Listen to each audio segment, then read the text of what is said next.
नमस्कार दोस्तों। जैसा कि थंबनेल में दिख रहा है कि अगर हम शेयर मार्केट में बिगिनर है, ट्रेडिंग करना चाहते हैं, intraday trading short term long term में करना चाहते हैं, तो सबसे पहली बात ये आती है बिगिनर में कि हम कितने अमाउंट से ट्रेड करें, कितने अमाउंट से कितने रुपया लगा के हम ट्रेड करें। अगर ये आपके दिमाग में है तो दोस्त एक बात समझ लीजिए। पहली बात तो आपको ट्रेड ही नहीं करना है। कब नहीं करना? जब तक आप कुछ सीख नहीं लेते। सीखने के लिए आपको समय देना पड़ेगा, आपको सर्च करना पड़ेगा, होता मार्केट क्या है, ट्रेड कैसे करते हैं, कॉल पुट क्या होता। अगर आपने इतना जान लिया है तो मेरा मानना है कि आप पहले कम से कम अमाउंट लेके आइए और कम से कम अमाउंट में आप प्रॉफिट बनाने की कोशिश मत करिए। आप सिर्फ और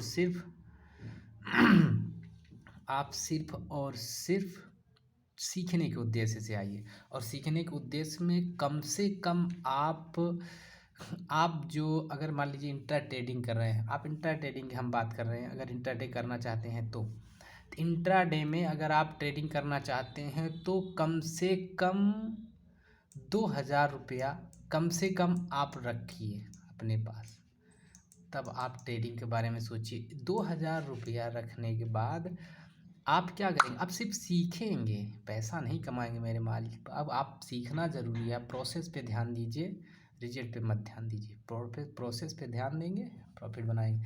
2000 रुपया का इसमें क्या है कि आप अभी आप एटीएम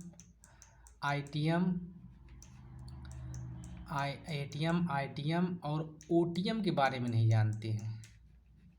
ये अमाउंट इस पे डिपेंड कर रहा है। ये आप ओटीएम के लिए एलिजिबल है, एटीएम के लिए एलिजिबल है और आईटीएम के। हम इसीलिए 2000 रुपया बताए हैं कि ये लगभग आईटीएम एटीएम के लिए तक आपको मिल जाएगा। बैंक निफ्टी में मिल जाएगा, निफ्टी में मिल जाएगा। 2000 रुपया में आप लगभग आईटीएम या थोड़ा सा 150 पॉइंट का ओटीएम ट्रेड कर सकते हैं।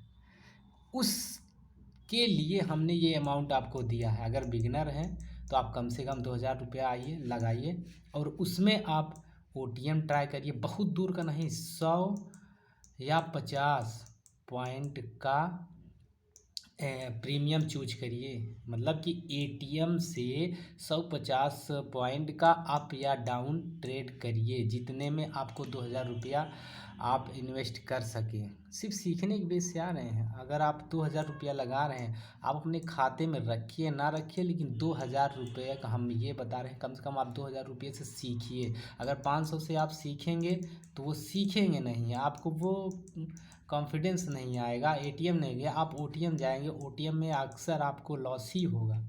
ओटीएम की लॉस संभावना ज़्यादा होती है, एटीएम की कम होती है, आईटीएम की बहुत कम होती है क्योंकि प्रीमियम उसका डीके नहीं होता है। अगर आपको बिगिनर है, आपको और कुछ जानना है एटीएम आईटीएम ओटीएम के विषय में, अगर आप कुछ जानना चाहते हैं तो प्लीज़ वीडियो के नीचे कमेंट करिए और वीडियो को लाइक करिए, चैनल को सब्सक्राइब करिए। आपसे यही गुजारिश है। धन्यवाद।